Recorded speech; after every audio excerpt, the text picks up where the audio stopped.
Hey guys, Ray from Love Your RV and Boat. So we've been on the road for about 2 weeks on this year's Snowbird trip, and I thought it'd be time for an update. It's been a pretty typical journey south, a little bit faster than normal, basically because there was so much kind of rain and wet weather and cool weather coming off the boat and onto the RV, and forecast wasn't great for Washington and Oregon, so we kind of skipped along pretty quick. Let's give you kind of a recap.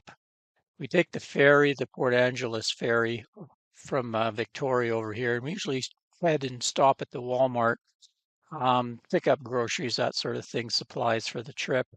Usually they don't have any problem with RVers overnighting, but this time I saw quite a few signs in the parking lot that said no overnight parking. I went to customer service and kind of asked about it, and they said, if you stay one night and you're gone the next day, it'd be fine. They kind of put up the signs because they've been having problems with people overstaying their welcome in the parking lot. Next day we got up and headed down the Hood Canal here. You can see it's quite windy. We usually go down here.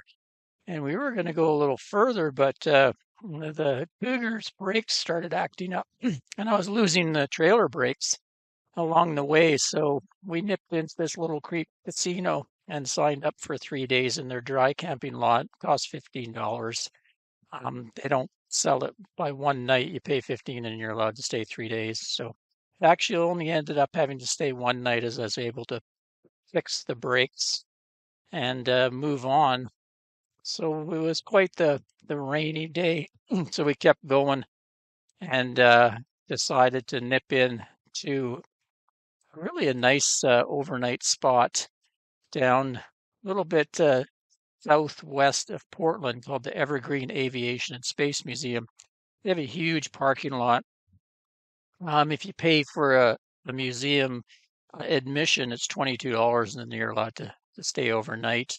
We actually ended up staying 2 nights because the next day we are going to leave, but it was really windy and rainy, so we just hunkered down and stayed another night, and they didn't say anything to us. Next day we got up, we had pretty good weather, and we did another about 3 hours or so and stopped at a place we always stop at before we're going to cross the Siskiyou Pass and over Mount Shasta Way. It's Seven Feathers Casino Resort, and you can park and camp in their parking lot, overnight parking for actually 5 days, and they don't you don't have to register or anything. There is a truck stop and a rest stop you could also do, and there's a fancy RV park there. So a lot of people use that as a staging area before they do the big trip over the pass. Kind of a mountainous pass, southern Oregon and into northern California. So you just got to watch the weather, as it can snow and get icy there, and there's some steep grades and curves, a lot of truck traffic. But it was fine for us, nice and sunny and fairly warm, maybe 55 degrees when we went over. So no problem there. It's kind of a long run over, so we usually stop at Camping World in Redding. They allow you to overnight in their lot as well if there's space. Depends on if they're moving trailers around, stuff like that. But we went in and asked, and they allowed us to stay, so we bought a few things at Camping World. And then that was when we finally found some sunshine. And so we moved down a little bit further past Sacramento and Stockton. And we've been staying at a friend's. He has a farm, a vineyard, and down right around Tracy area. So he's gracious enough to let us camp on one of his fields, and we've been doing that.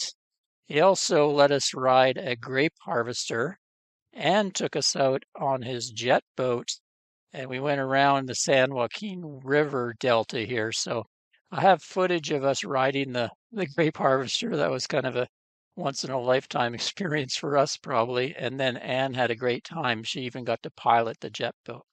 So let's get to it.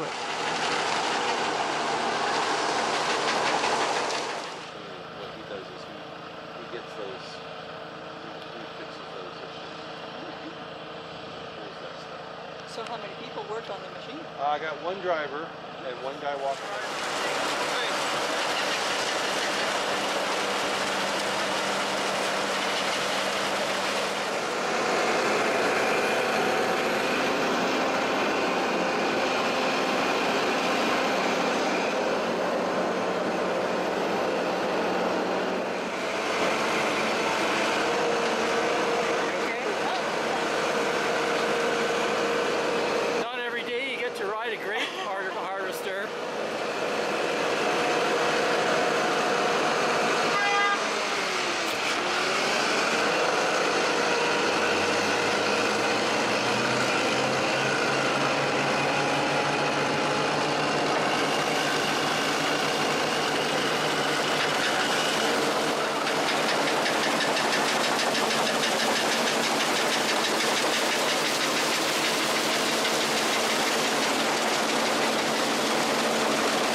So today, our good friend Jeff lives near Tracy, California.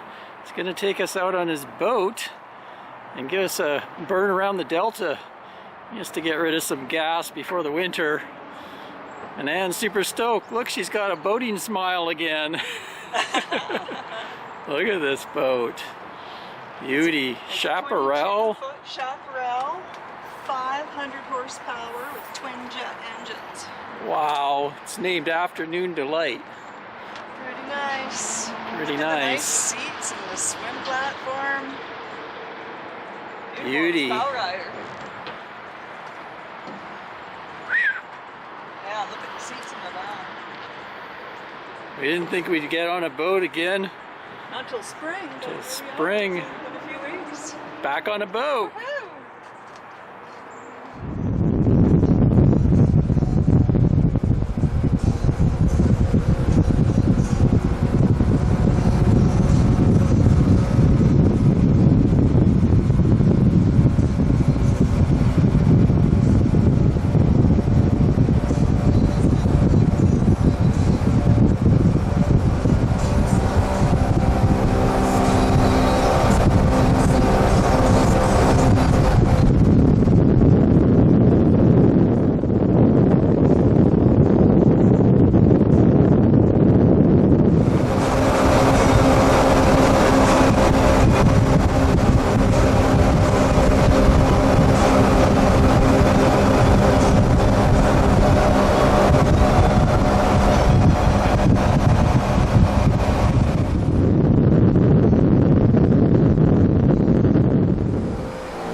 Nice. How much time is there here? Is it maybe a few feet? About 3 feet. Okay. Maybe 4. Just a couple feet.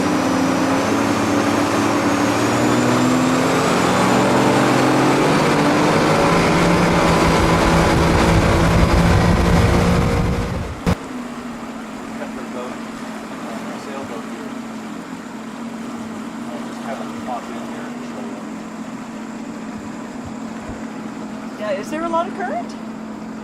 No, not really. Yeah, okay. So, yeah, I thought that there would be lots of kayakers because they could go for miles and Yeah, miles. yeah. You know? You'll see them upriver in the shallow parts where there's no boats. Yeah.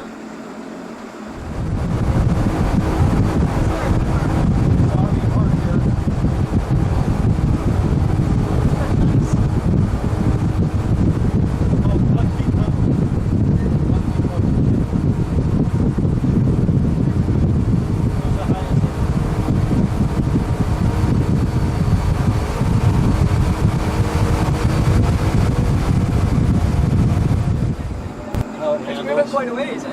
Yes. Okay, here we go. Oh yeah, I can see what you're saying. See what I say? Yeah. It's still not turning. If you want to turn a little Yeah. faster, give it a little Yeah. fuel. No, I just kind of want Now to go back. know what it feels like. You're going to process yeah, quite a so bit. there's like nothing. Right. Now, there we go. Now you start going back the other way. So yeah, it's got a lot of sort of gift in the Yeah. steering. Is that what we look like? Oh yeah, we go faster though.